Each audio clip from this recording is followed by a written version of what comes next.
Halo mahasiswa ITP sekalian, ITP 2019. Bertemu lagi kita ya dengan Ibu Violenti. Kita saat ini ada di week kelima untuk mata ajar MSN 1. Ya. Dan topik yang akan kita pelajari sepanjang minggu ini adalah asuhan keperawatan pasien dengan pneumonia. Masih dengan masalah gangguan dari sistem respiratori. Ya.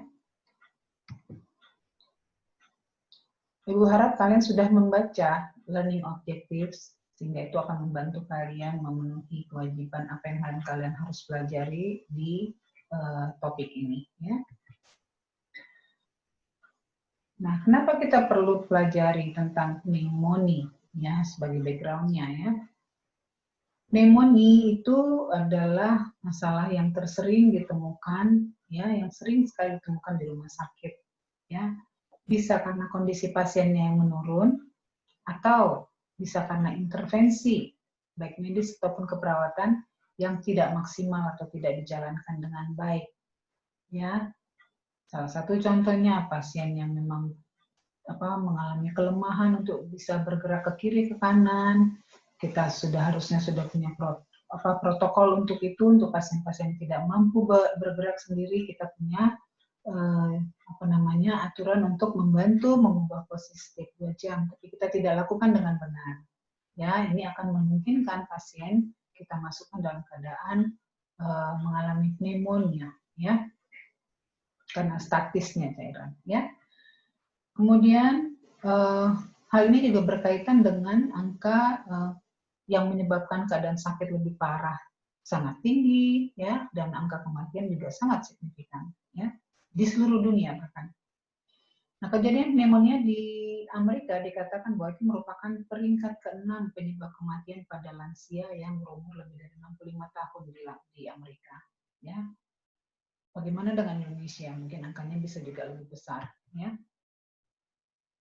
Nah, ini ada data tentang 10 penyakit penyebab kematian terbesar di Indonesia, itu data 2012 dan 2018. Ini kita bisa lihat si pneumonia yang masuk kategori lower respiratory infection ini tadinya berada di posisi keempat tahun 2012, sekarang ada di posisi ke-10.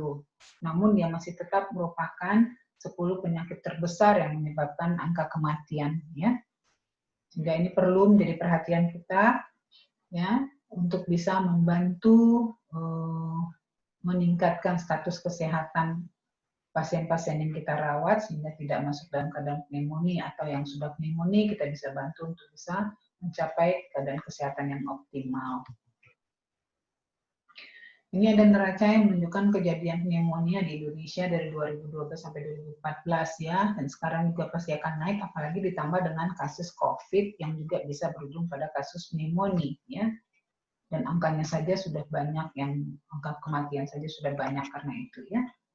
Nah, data tahun 2015-2018, kasus pneumonia terkonfirmasi pada anak balita katanya meningkat. Ya. Memang yang tersering diserang itu adalah yang usia sangat muda dan usia lansia. Ya. Pada balita dikatakan di sini sekitar 500.000 per tahun. Itu angka yang tidak kecil ya, dan tidak main-main. Nah, jumlah penderita tersebut mencapai sampai hampir 1,5 juta pasien ya, dan 425 orang diantaranya meninggal. Data Dinkes DKI memperkirakan ada tahun 2019 saja ada 43.309 kasus pneumonia pada balita. Itu belum termasuk kasus pada dewasa dan kasus pneumonia karena kasus COVID ya, belum terrekap dengan jelas. Nah, pneumonia. Pneumonia ini adalah infeksi akut yang menyerang parenkim paru atau organ paru, ya.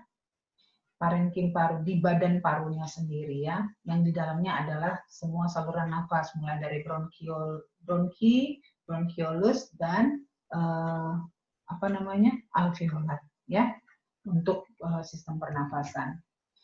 Ya, saya harap ya, Ibu harap kalian sudah familiar selama beberapa minggu, 5 minggu bahkan minggu depan kita terus bicara tentang organ paru-paru. Ya. Selama ini kita bicara tentang organ parunya sendiri. Ya, nanti kita akan bicara tentang yang melapisi parunya. pleuranya. Ya, itu pun kasusnya bisa berbeda-beda.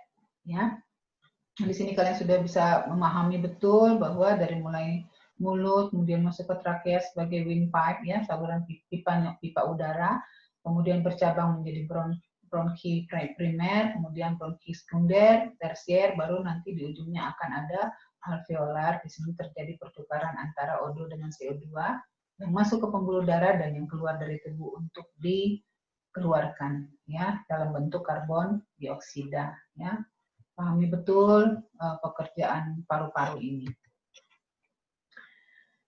Apa yang bisa menyebabkan pneumonia?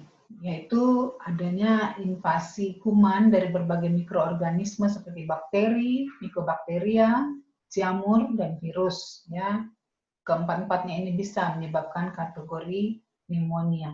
Ya. Nah, itu terjadi karena apa? Mekanisme pertahanan pernafasan tidak kompeten atau tidak berfungsi baik. Ya, apalagi disertai dengan adanya penurunan pada refleks batuk dan melemahnya epiglotis yang memungkinkan terjadi aspirasi atau masuknya cairan atau benda lain yang tidak boleh ada di saluran udara jadi masuk ke dalam. Ya.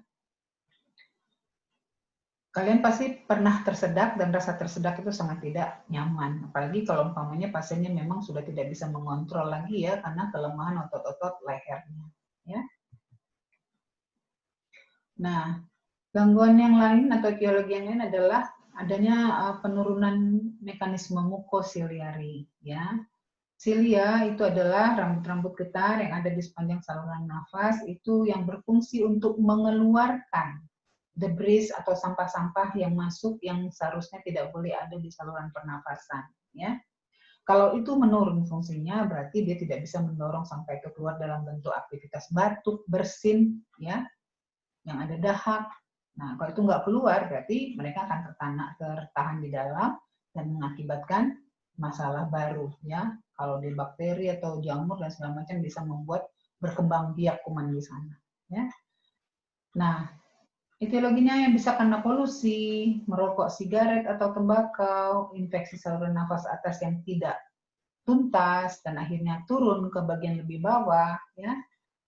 Lalu pemasangan intubasi trakea, ya, mungkin karena pasien mengalami kesulitan bernafas, dilakukan pemasangan intubasi, ya, melalui trakea, dimasukkan alat, ya, untuk melonggarkan jalan nafas atau untuk membantu tersambung ke mesin alat bantu nafas, ya. Itu juga bisa menjadi jalan masuk kuman, ya. Kemudian proses penuaan atau aging, nah ini tidak bisa ditahan, ya. Otomatis ada kelemahan otot-otot, ya, karena proses menua dan kita semua menuju ke sana, ya. Dan yang lain etiologinya adalah penyakit kronis yang menekan sistem imun. Nah ini gambaran mukosilia, silianya ini, dan di dalamnya ada sel-sel goblet yang bisa mengeluarkan mukus, ya, mukus itu membungkus nanti debris-debris ini untuk siap didorong. Kalau ini menurun fungsinya, berarti nanti kuman-kumannya akan tertahan di dalam saluran nafas. Nah, ada 3 cara mikroorganisme untuk bisa sampai ke paru-paru.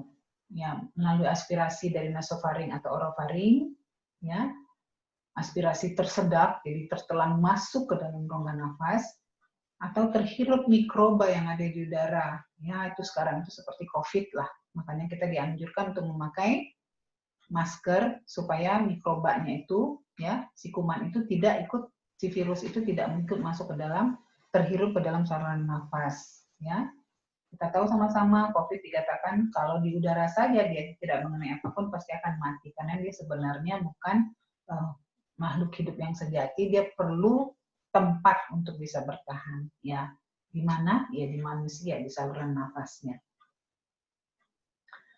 Dan ada lagi penyebarannya melalui hematogenus, ya, dari saluran pembuluh darah yang mungkin diakibatkan dari infeksi dari bagian tubuh yang lain. Ya. Nah, secara patofisiologi bisa digambarkan keadaan pneumonia itu sebagai suatu respon inflamasi yang membuat neutrofil itu menjadi tertarik keluar, ya, melepaskan mediator inflamasi, ya. Kemudian terjadi akumulasi eksudat fibrin, sel darah merah, dan bakteri. Ya, dan semuanya nanti akan masuk ke dalam rongga nafas, yaitu alveoli, yang dipenuhi dengan kotoran-kotoran ini. Ya, itu nanti akan terjadi proses penebalan di sana yang disebut dengan konsolidasi. Ya, kemudian pada saat yang sama terjadi peningkatan produksi mukus, ya, yang dilakukan oleh sel goblet tadi. Tetapi karena tidak bisa dikeluarkan, tertahan, akhirnya dia menyumbat dalam nafas karena dia memenuhi rongga yang harusnya tidak boleh ada benda lain selain udara yang keluar masuk. Ya. Akibatnya apa? Terjadi penurunan pertukaran gas. Ya. Penurunan pertukaran gas ini ya akan memaksa banyak hal terjadi. Yang sesak lah, yang panik lah, hipoksemia dan sebagainya nanti kita pelajari. Ya. Nah, tahap akhirnya pada pneumonia itu ada resolusi dari infeksi. Ya, kalau ini memang berjalan dengan baik dan respon pasiennya baik, ya itu biasanya akan kembali pulih. Ya, ada tahap-tahapnya. Ya, tapi kalau tidak berarti infeksinya memanjang. Nah, pada tahap resolusi ini, makrofag atau sistem pempagot kuman-kuman itu masuk ke dalam alveoli dan menelan kotoran-kotorannya dan terbuang, kemudian jaringan paru-paru dikembalikan lagi ke fungsi awal ya, karena tadi sistem makrofagnya sudah menelan semua kuman-kuman yang ada di sana, dan diharapkan pertukaran gas kembali normal ya. Itu kalau dia memang fasenya diikuti atau pasiennya juga keadaannya mendukung. Nah, tipe pneumonia. Tipe pneumonia ini ada banyak ya. Ini yang pertama diklasifikasikan menurut organisme penyebabnya apa. Ada yang disebut dengan streptokokal pneumonia, kemudian ada lagi tergantung sumber penyakitnya apa tadi ya, mikroorganismenya apa. Lalu ada lagi pneumocystis carinii pneumonia. Nah, ini biasanya berhubungan dengan kasus-kasus melemahnya sistem pertahanan tubuh, imunitas tubuh. Biasanya terjadi pada pasien HIV ya. Kemudian tipe yang lain itu berdasarkan sumber asal pajanan atau terpaparnya, ya. Bisa di rumah sakit, bisa juga di luar rumah sakit. Nah, yang di luar rumah sakit ini disebut dengan community acquired pneumonia atau CAP atau pneumonia yang didapat dari komunitas. Ya, jadi dia tidak tertular karena pada saat di rumah sakit, tetapi di komunitas, ya. Ini pasiennya belum dirawat di rumah sakit atau ditinggal di fasilitas perawatan jangka panjang, ya, seperti panti-panti jompo, ya, di sana kan memang yang tinggal itu sudah mulai yang levelnya seumur, ya, dan ada yang sehat, ada yang sakit, bisa terjadi jangkitan di sana, ya. Itu dalam waktu 14 hari sejak timbul gejala. Nah, yang dari CAP ini bisa dua penanganannya. Kalau pasiennya cukup kuat dan masih cukup bisa untuk bisa beraktivitas, pasiennya bisa diobati di rumah, ya, rawat jalan. Tapi kalau tidak, ya, keadaannya melemah, banyak kesulitan yang sudah didapat, kemudian batuk tidak bisa, yaitu pasiennya biasanya dianjurkan untuk di rumah sakit dirawat, ya.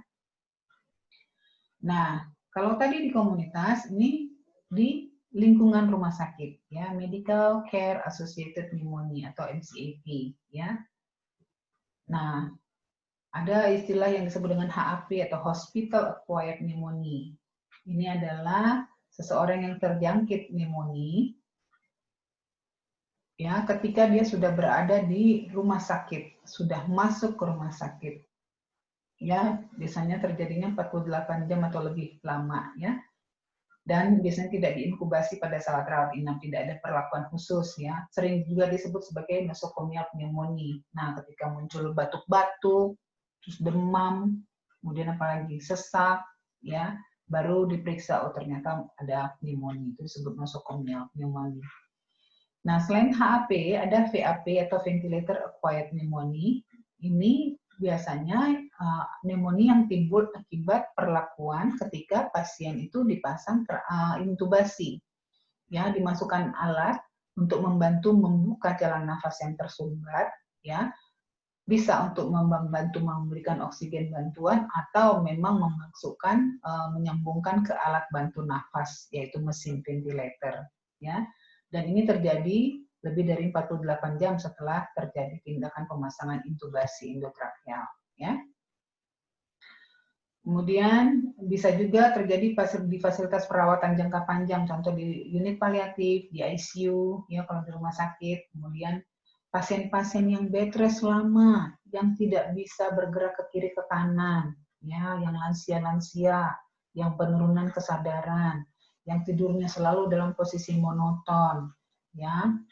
Harusnya kita bisa menekan kejadian komplikasi dari bed rest lama itu dengan membantu pasien turning position setiap 2 jam. Itu tanggung jawab kita. Jadi jam sekian pasien terlentang, 2 jam kemudian kita miring kanan, lalu terlentang lagi, kemudian 2 jam kemudian kita miring kiri, dan itu harus dicatat sehingga teman-teman kita selanjutnya tahu sudah sampai mana, ya. Ketika itu tidak dilakukan, ya, kita kecolongan karena posisi yang monoton itu akan membuat tertumpuk cairan tubuh atau kuman-kuman jadi stagnan di area tubuh bagian bawah, dan itu memicu apa? Berkembangnya kuman bisa dengan cepat, ya.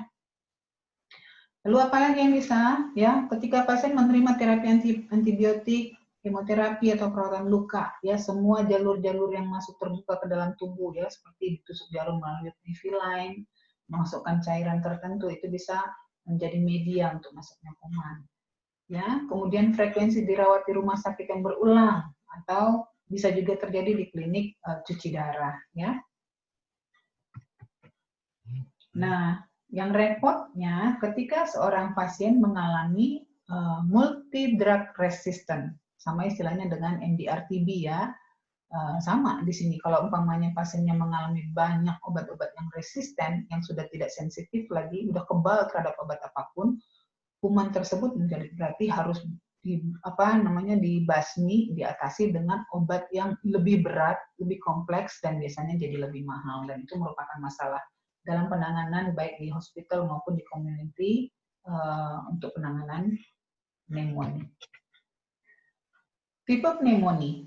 Nah, ada aspirasi pneumonia. Dari katanya aspirasi, bahwa ada sesuatu yang terjadi yang tersedap dan akhirnya yang sedang diminum atau sedang ditelan itu masuk ke dalam saluran nafas. Kita tahu sama-sama bahwa yang ada di saluran nafas itu hanya udara. Karena tugasnya memang hanya untuk bernafas. Kalau ada air yang masuk atau ada bongkahan kecil yang masuk, ya entah minum atau makan sesuatu terus masuk, itu bisa menyebabkan aspirasi dan mengganggu kestabilan kerja dari paru-paru. Ya, faktor risiko utamanya siapa? Mereka-mereka yang mengalami penurunan kesadaran, ya, yang mulai ngantuk-ngantuk, makan juga disuapin nggak buka mata, atau memang mengalami penurunan kesadaran sampai tahap komateus, ya. Kemudian menelannya makin lemah, ya, otot-ototnya juga melemah, sulit menelan, gampang batuk setiap kali dikasih minum dan dikasih makan. Nah, itu bahaya dan harus hati-hati, ya.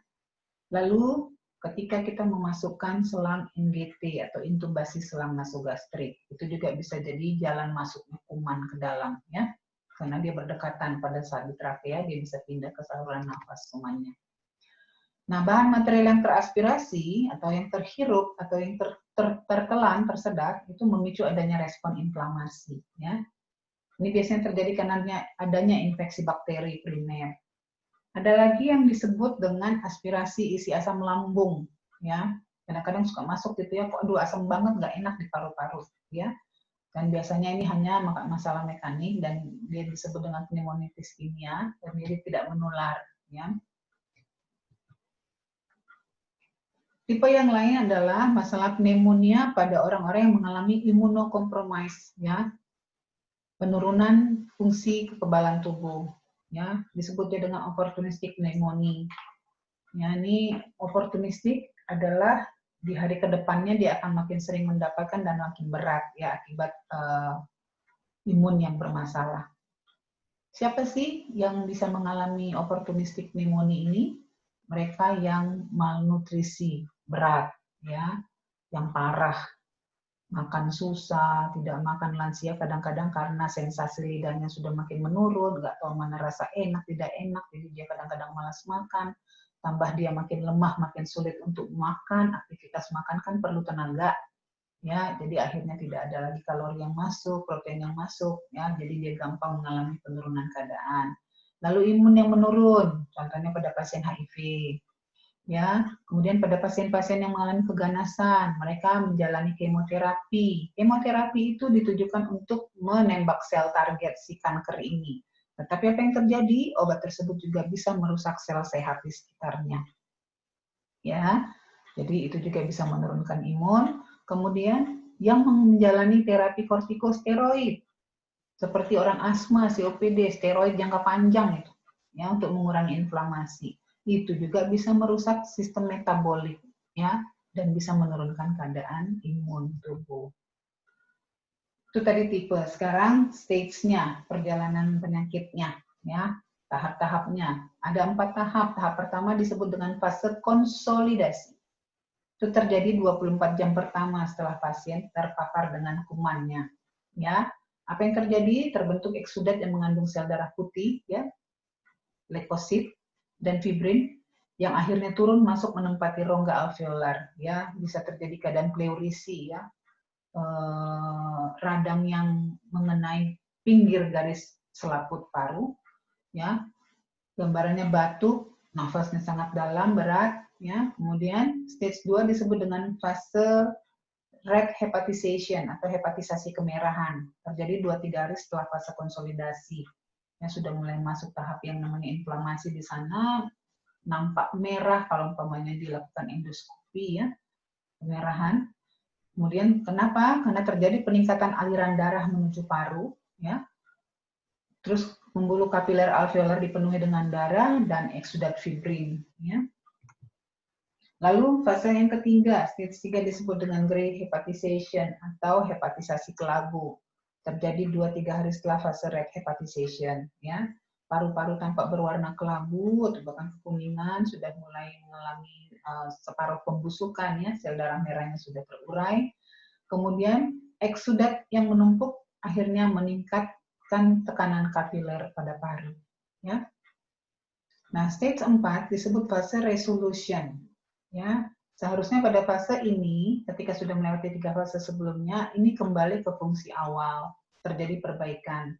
Kalau pasiennya responnya bagus, ya berarti fase resolusinya tercapai. Tapi kalau tidak, berarti fase infeksinya memanjang, ya.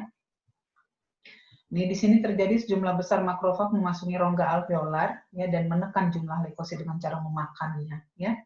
Kemudian jaring konsolidasi kembali terisi udara yang tadi tertumpuk oleh pes atau apa namanya mukus-mukus yang tertahan sudah mulai dipenuhi dengan udara, ya. Tapi masih ada cairan yang di dalam, itulah yang menyebabkan apa namanya dahak, ya. Kalau refleks batuknya baik, itu biasanya cepat bersih, ya. Dan kalau kita lakukan auskultasi, di situ sering terdengar suara gesekan atau rub friction di paru-paru, ya. Nah, manifestasi klinisnya umumnya adalah batuk, dyspnea, ya. Ini baik anak maupun dewasa seperti itu. Kemudian demam berulang, menggigil, ini sering pada anak, tetapi pada lansia demamnya tidak terlalu, kalaupun ada, tetapi mereka lebih cenderung di sini, dyspnea, lama-lama akhirnya karena kekuatan batuk tidak ada, menumpuklah semua kuman-kuman itu di dalam paru-parunya, yang akhirnya bisa menyebabkan nyeri dada pleuritik, dan kemudian terjadi masalah tahanan di paru, O2-nya menjadi berkurang, yang akhirnya pasiennya sering mengalami perubahan status mental, ya. Nah, sekresi yang heart rate meningkat, tachypno, ini kenapa? Kompensasi terhadap kadar oksigen yang rendah di dalam tubuh.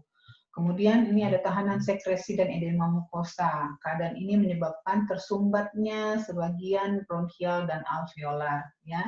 Akibatnya yang terjadi ventilasi menjadi menurun. Ketika ventilasi menurun, otomatis O2 juga menurun. Kadar ini menjadikan seseorang mengalami hipoksemia arterial, ya. Akibatnya apa? Terutama pada orang tua, ya, nggak mampu berpikir, terjadi perubahan status mental yang perilakunya tuh kadang-kadang berubah menjadi tidak wajar atau kita lihat kok aneh gitu, ya. Kemudian Kadang-kadang juga ada manifestasi yang tidak spesifik. Nah, ini tadi sputum yang, ada sputum gambarannya ada bisa hijau, kuning, atau gambarannya seperti sputum yang berkerak ya, berkarat ya. Nah, pada pemeriksaan fisik yang kita dapatkan apa? Sering kita jumpai ada sputum purulen ya, yang kental banget, yang baunya sudah seperti ada pes ya. Kemudian ada suara ronki, crackles, bronchial breath sound atau suara nafas bronkial. Suara paru yang normal itu adalah broncho-vesikular, bukan bronkial. Ya. Kemudian ada egofoni, kemudian peningkatan vokal frenitus, lalu ada dalnus saat kita lakukan perkusi, kalau ada tumpukan cairan disertai di rongga pleura. Ya. Nah, suara-suara yang tadi kita sebutkan ada ronki, crackles, kalian bisa lihat di sini, atau cari di YouTube yang dengan judul lung sounds, nanti di situ ada macam-macam suara. Usahakan mendengarkan, menyimak supaya tahu perbedaannya di mana, gitu ya. Sehingga nanti waktu kalian ketemu di pasien, lakukanlah pemeriksaan fisik, ya. Jangan sampai ada mahasiswa yang tidak pernah melakukan pemeriksaan fisik, ya. Supaya kalian tahu yang mana fisiologis, mana yang patologis, dan yang kalau patologis ini wheezing atau ronki, gambarannya harusnya bagaimana? Ini yang kasar atau halus? Ini crackles atau apa? Mana yang namanya bronchial breath sounds? Nah, itu belajar mendengar melatih ya. Nah, tadi sudah manifestasi klinisnya. Untuk menentukan seseorang terkena pneumonia, ada tes diagnostik yang perlu dilakukan. Ya, dimulai dari history taking atau mengkaji riwayat, mendapatkan riwayat kesehatan pasien. Ya, kemudian melakukan pemeriksaan fisik head to toe kita lakukan karena ini modelnya adalah mengangkut oksigenasi ke seluruh tubuh, berarti apapun di dalam tubuh kita ini bisa terpengaruh sehingga tidak ada yang terlalu istimewa kecuali paru-paru, suara nafas seperti apa dan bunyi-bunyinya seperti apa ya. Di perut juga kita bisa periksa, di kulit kita bisa lihat pucat apa tidak, CRP-nya berapa, ya, kukunya bagaimana dan sebagainya itu diperiksa. Lalu ada pemeriksaan sputum, ya. Kenapa sampai perlu diperiksa sputum? Untuk melihat kuman apa yang ada di dalam sputum, ya, supaya tahu menentukan obat yang tepat, ya. Kalau nggak tepat ya percuma diobati, kumannya masih tetap bertahan. Kemudian pemeriksaan sel darah lengkap, ya, complete blood cell, kemudian pemeriksaan oximetri atau saturasi oksigen, dan analisa gas darah. Nah, ini ada gambaran mengenai paru-paru yang normal dan yang mengalami pneumonia. Kita lihat di sini gambar paru yang normal, ya, sudut costophrenicusnya ini, angle-nya ini tajam, ya, dan ini diafragma jelas. Lalu intercostal space-nya atau vertebrae-nya ini jelas ya kelihatan, dan warna paru-parunya secara ronsen itu gambarannya adalah hitam. Nah, sementara kalau umpamanya pneumonia sudah terjadi konsolidasi di sini, ya mungkin juga bisa terjadi hepatisasi atau gray. Ini di sini sudah terlihat ada penebalan, ya, penebalan atau penumpukan dari kuman dan cairan-cairan sputum, ya.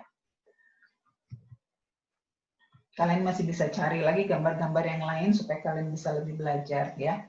Tes diagnostik yang lain adalah kultur darah, ya. Sama dengan sputum tadi, diperiksa darah untuk menentukan gram stain-nya itu apa, ya. Jenis kumannya itu gramnya apa? Gram positif kah? Gram negatif kah?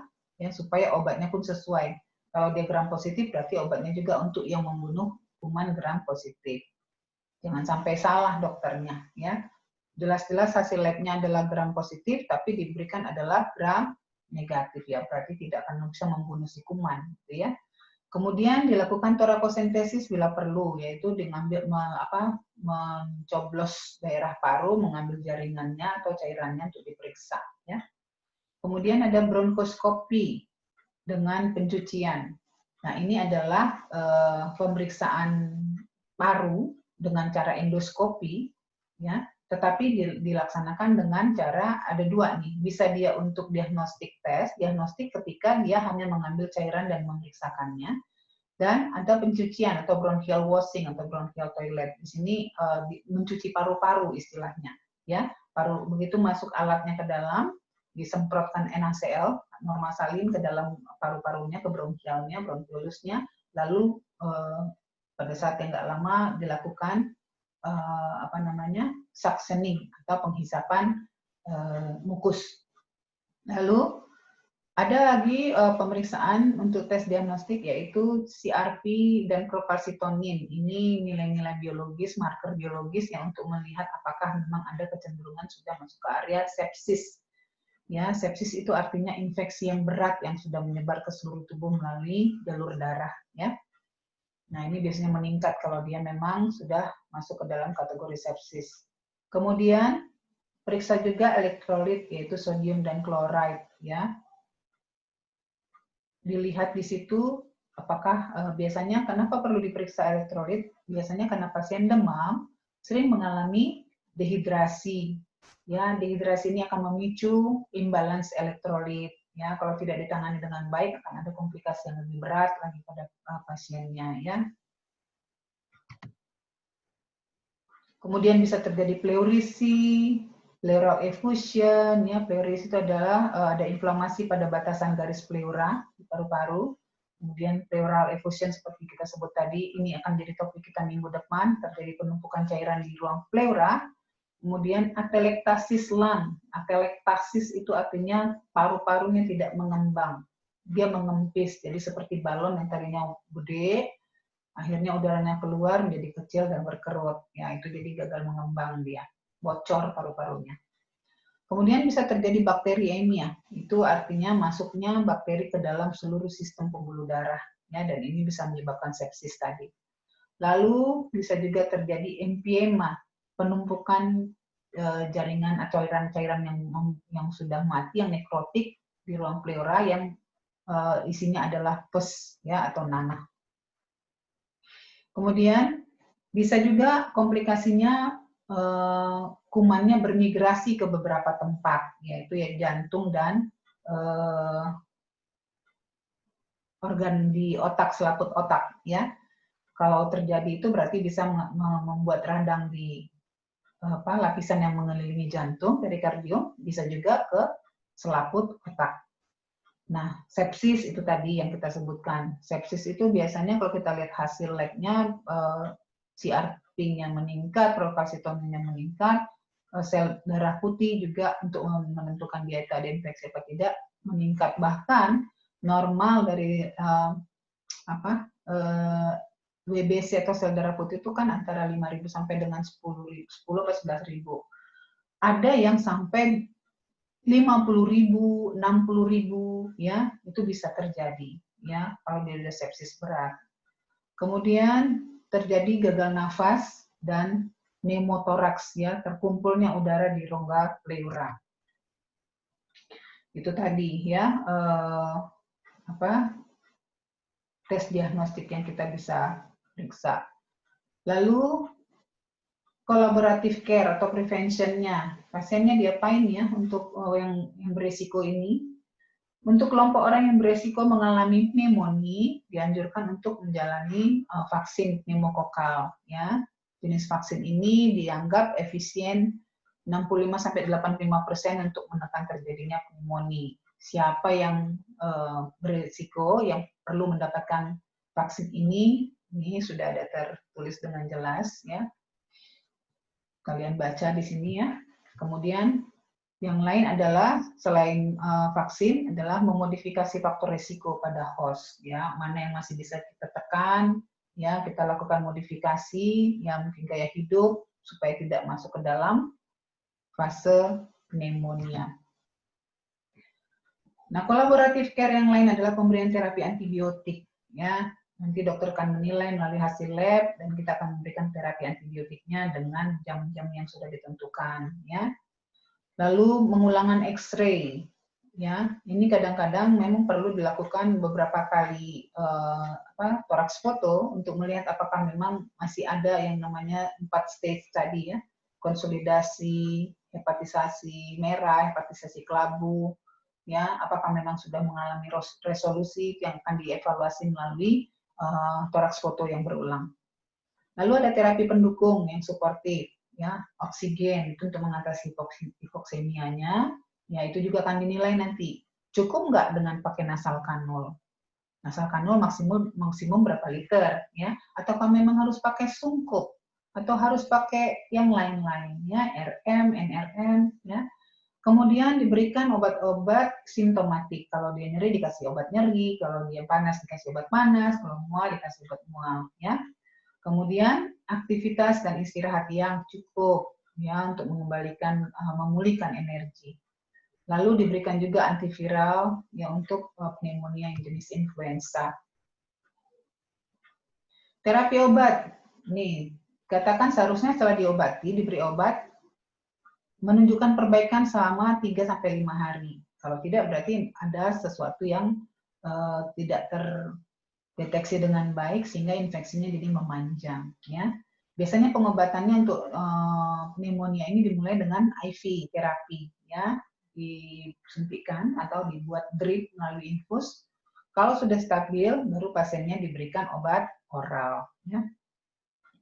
Minimal terapi antibiotik ini dilakukan selama 5 hari dan dievaluasi kembali. Ya. Itu tadi makanya perlu pemeriksaan geram dari kuman tersebut. Nah, pengkajian kita sebagai perawat, ya, banyak hal yang kita perlu tanya. Ya, kalau pasiennya masih bisa ditanya, ya berarti kita harus ada wawancara langsung. Kalau tidak, kita tanya anggota keluarga yang terdekat. Ya, apakah dia menggunakan antibiotik sebelumnya? Apakah dia sedang menjalani terapi kortikosteroid, kemoterapi, atau obat-obat yang menekan imun? Itu ditanya. Ya, selama ini atau baru-baru ini ada riwayat operasi besar nggak, seperti operasi abdomen atau toraks? Kenapa perlu ditanya? Karena itu pun bisa jadi jalan masuk, ya, atau jalur masuknya kuman atau port di entry. Kemudian kita tanya evaluasi apakah ada riwayat intubasi sebelumnya. Ada riwayat insersi enggak sebelumnya? Intubasi tadi tracheal, insersi yaitu pemberian selang makan atau NGT. Kemudian apalagi ada riwayat merokok apa enggak, ya, dan semua ini nanti ditanya dengan baik, ya. Kemudian untuk objektif data, demam ada enggak demam?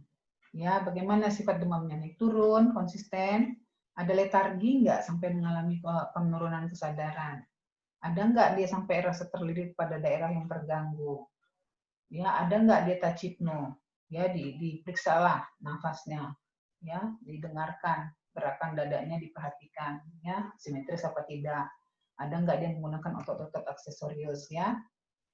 Kemudian ada enggak suara-suara yang tadi kita bahas, crackle, friction rub, dullness, ya, tactile primitusnya meningkatkah, ya. Lalu bagaimana sputumnya, jumlahnya bagaimana, konsistensinya, baunya dan warnanya itu juga harus dikaji, ya. Itu termasuk untuk pengamatan objektif.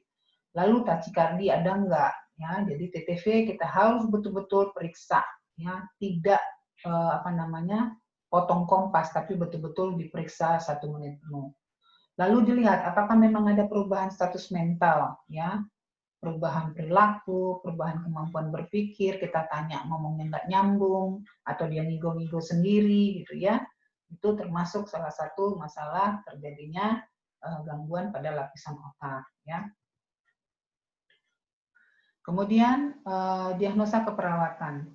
Diagnosa keperawatan ini baru akan muncul kalau data yang kita kumpulkan sudah memadai, gitu ya. Ada problem, ada etiologi, ada sign symptom, ada data aktual, ada data resiko, ya.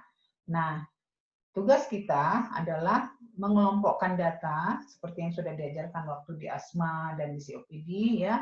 Dibuat analisa datanya, ya, lengkap di situ ada analisa data subjektif objektif, hasil pengukuran, hasil pemeriksaan lab, ya, dan segala macam termasuk terapi, ya. Baru nanti kita ketemu masalah keperawatan, barulah bisa ditegakkan diagnosa keperawatan setelah ada formulanya, ada nggak PES-nya atau cuma PE-nya saja, ya. Kalian bisa pakai buku Nanda, bisa juga pakai SDKI, silahkan, ya. Dan di pneumonia, ya, yang paling sering muncul itu adalah masalah gangguan pertukaran gas, ya. Itu yang terutama. Kemudian tidak efektif pola nafas, ya. Lalu bersihan jalan nafas tidak efektif, nyeri akut. Ini bukan hanya 4 ini, ya, tetapi ini yang paling sering muncul. Ya, kita tadi masalah makan tidak beres, ada masalah gangguan tidur, ada masalah infeksi, ada itu datanya harus jelas. Tapi 4 ini yang paling utama terjadi pada pasien-pasien pneumonia. Apa outcomes-nya? Ya, apa hasilnya nanti yang kita harapkan? Ya, suara nafasnya kita harapkan setelah kita rawat itu suara nafas kembali bersih, ya, pola nafasnya kembali normal, tanda hipoksia tidak ada. Hasil pemeriksaan toraks fotonya normal, ya, tidak ada penebalan atau apa namanya gambaran-gambaran konsolidasi dan lain-lain. Tidak ada komplikasi yang berkaitan dengan pneumonia. Apa yang perlu kita lakukan sebagai bentuk implementasi? Sorry. Ya, kita memberikan edukasi, promosi kesehatan baik kepada pasien maupun keluarga, ya. Mengajarkan kebersihan, nutrisi, hal-hal yang perlu untuk boleh meningkatkan status kesehatan mereka. Ya, menghindari rokok, terutama sigaret, menangani infeksi yang tepat, ya, saluran pernafasan atas, jangan anggap remeh dengan flu, jangan anggap remeh dengan batuk-batuk biasa, ya, kita nggak tahu kumannya itu sifatnya seperti apa, ya, itu berarti dia harus berobat, minum obat yang diresepkan oleh dokter, ya, dan beristirahat yang cukup. Dan satu lagi vaksinasi influenza dan pneumokokal, ya. Implementasi yang lain adalah mencegah terjadinya pneumonia pada kelompok yang beresiko, ya, berarti posisi yang tepat untuk mencegah aspirasi, ya. Kalau datar itu gampang sekali aspirasi, berarti posisi kepalanya agak lebih ditinggikan, ya, semi-polar, ya, atau high polar position. Kemudian mengubah posisi setiap 2 jam sekali. Ini sangat penting. Ini tindakan mandiri kita. Bukan cuma sekedar cari-cari kerja, tapi ada rasionalnya di sana, ya. Dengan dia bergerak otomatis tidak stagnan, ya. Kemudian perawat juga harus betul-betul mematuhi protap atau protokol untuk merawat alat-alat kesehatan yang masuk ke dalam tubuh pasien. Kita pasang NGT, kita cuekin aja, udah kadang-kadang menggantung, ya, fiksasinya tidak jelas, nanti begitu keluar kita nggak perhatikan dulu langsung masukin, gitu ya, itu juga jalan masuk kuman, ya, tangan kita nggak bersih, lingkungan nggak bersih. Kemudian untuk pasien yang memakai ventilator, perawat harus merawat itu pipa-pipanya dari luar, ya, kemudian melakukan suctioning untuk membersihkan paru-paru dari dalam, itu harus diperhatikan, ya. Kalian sudah belajar, jadi apapun keterampilan itu tidak hanya jadi ilmu yang diingat atau dihafal, tapi suatu saat kalian juga harus melakukan dengan tepat sesuai dengan yang ada pada SOP kita, ya, dan menyesuaikan dengan yang ada di rumah sakit. Nah, untuk yang menggunakan ventilator, ya, sebaiknya pasiennya posisi kepalanya ditinggikan, kepala tempat tidurnya. Kemudian kalau memang dia sudah siap untuk disapih atau dilepaskan, ya, itu harus ada latihan dulu biasanya. Dia tidak diberikan lagi sedasi. Kenapa diberikan sedasi? Supaya pasien tidak gelisah dan tidak menarik-narik alat, ya. Dia dihentikan dulu sementara sedasinya dan mengkaji kesiapan untuk dia ekstubasi. Nanti kan akan terlihat di mesin berapa persen dia nafas sendiri, berapa persen masih bantuan alat. Ya, kalau dilihat masih kecil sekali usahanya berarti alat masih diteruskan. Tapi kalau sudah mulai ada usaha, ya, dia akan dievaluasi terus, ya. Dilihat kalau sudah mencapai batas tertentu, oh dia sudah aman untuk dilatih nafas spontan, ya dicabut, diekstubasi. Kemudian diberikan juga obat-obat ya profilaksis untuk mencegah peptic ulcer akibat stres yang penyakitnya, ya, stres metabolik. Juga diberikan obat-obat profilaksis untuk mencegah emboli, ya. Kemudian perawatan mulut. Nah, ini perlu karena jalurnya adalah mulut, mau ke paru-paru juga jalurnya bisa lewat mulut, ya. Jadi oral hygiene ini sangat perlu, tapi itulah yang paling sering diabaikan oleh perawat-perawat, ya. Di banyak tempat yang saya sudah temui, oral hygiene itu paling sering dilupakan. Kadang-kadang mulut pasiennya mangap-mangap, kering, udah bertumpuk di situ, bekas dari ludahnya yang mengering di ujung gigi, sampai tiba waktunya dia mau ngomong disangkain yang namanya stroke, ya, dikira stroke. Ternyata karena memang mulutnya jadi tidak lancar untuk bicara karena giginya kering dan mukosa di dalamnya juga tidak ikut kering. Akhirnya apa yang terjadi ketika kering? Sudut-sudut mulut pun gampang pecah atau robek, ya, dan itu bisa jadi pintu masuk buat kuman lagi, ya. Jangan jadi perawat yang seperti itu, ya, yang tidak peduli. Kemudian implementasi keperawatan yang lain adalah mencegah pneumonia, ya. Caranya melakukan mobilisasi sedini mungkin, ya, termasuk tadi turning position, ya, lalu voller, high voller. Lalu ada yang istilahnya insentif spirometri, ya. Ini tentu dengan rencana medik juga yang mendorong digunakan spirometri untuk melatih nafas, ya, karena ada tekniknya, kita sudah belajar. Tarik nafas dalam sampai hitungan 6 detik, sampai tidak ada udara yang bisa disedot lagi, lalu ditempelkan ke device-nya, ke alatnya, lalu ditiupkan sekencang mungkin. Nah, itu juga sekaligus melatih pengembangan dada dan kemampuan batuk, ya. Itu dilakukan jadi terapi, jadi mungkin 2 kali sehari atau sekali sehari. Dan membersihkan mulut 2 kali sehari, ya. Kita bisa ajarkan keluarga, tapi kalau keluarga nggak berani, tugas kita lah yang melakukan, ya.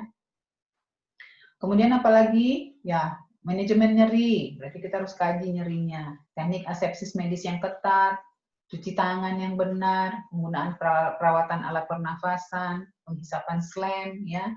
Penghisapan SLAM kalian sudah tahu prinsipnya, tidak boleh terlalu lama. Ketika sudah dalam kondisi vakum, masuk alatnya ke dalam. Kalau lebih dari sekian detik, berarti kita sudah mencuri cadangan oksigen atau tingkat oksigen yang ada di dalam paru, dan pasiennya bisa biru ketika kita lakukan suctioning yang terlalu lama, ya. Kemudian melakukan atau menghindari penggunaan antibiotik yang tidak perlu. Kita juga bisa jadi bisa menjadi advokat buat pasien ketika dokter memberikan antibiotik yang kurang tepat, ya.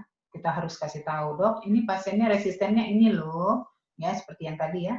Atau, dok, ini pasiennya nggak terlalu berat, ini dikasih obat seperti ini mahal loh, dan segala macam. Kita bisa diskusi, tapi kita harus punya dulu modal kita untuk berdiskusi, ya. Jadi nggak debat kusir. Intervensi akut, ya, pengkajian respirasi dan kesadaran secara berkala itu wajib kita lakukan setiap shift, ya. Antibiotik diberikan secepatnya, oksigen terapi, ya, diberikan sesuai dengan kebutuhan, ya. Alatnya juga bisa dari mulai nasal kanul sampai dengan mungkin menggunakan ventilator.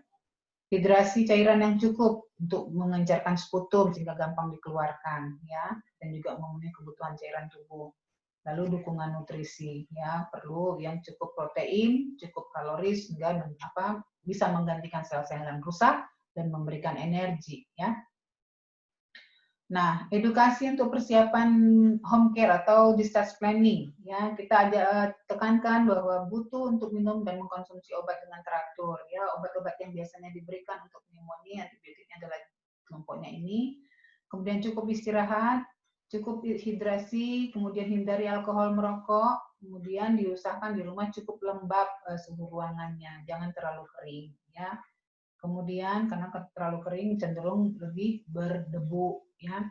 Kemudian pemeriksaan toraks foto dan vaksin diberitahukan kepada pasien kapan waktunya. Nah, evaluasi kita, berarti kita harus lihat keadaan pasien, perkembangan setiap kali kita melakukan intervensi, ya, setiap shift atau di akhir perawatan, lihat lajunya, pernafasannya bagaimana, ritmenya, kedalamannya, ya, sudah efektif apa belum. Itu harapan kita.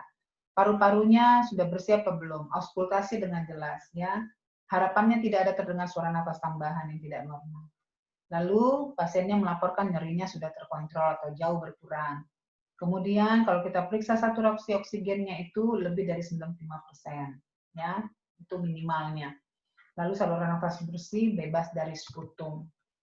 Nah, ini tadi yang mengenai drug resistant, ya, pada Streptococcus pneumoniae, ini dampaknya sangat besar, ya. Ketika mengalami infeksi dan terjadi drug resistant, itu kasus infeksi per tahunnya mencapai angka sekian, ya. Dan akhirnya akan mengalami perawatan berulang-ulang di rumah sakit sekitar 19.000 kasus. Meninggal sekian banyak, ya, dan akhirnya biaya perawatan sangat tinggi. Karena apa? Bulak-balik, ya. Mau pakai uang sendiri, mau pakai asuransi, sama-sama menghabiskan biaya yang besar, ya. Ya, sehingga itulah akhir dari pembelajaran kita, ya. Itu tadi mengenai infeksi akut pada parenkim paru. Semoga informasi tersebut boleh menambah wawasan kalian, dan harapan Ibu kalian bisa mencari, ya, mengeksplor lagi informasi tentang pneumonia melalui sumber-sumber buku yang up to date yang memang dipakai untuk kepentingan keperawatan, ya. Selamat belajar. Semua materi ini nanti akan masuk dalam kuis dan dalam UTS, ya, sehingga tolong dibaca, dipelajari kembali, didengarkan kembali, sehingga kalian bisa memahami maksudnya, bukan sekedar menghafal. Oke? Terima kasih untuk perhatian kalian. Sampai bertemu minggu depan.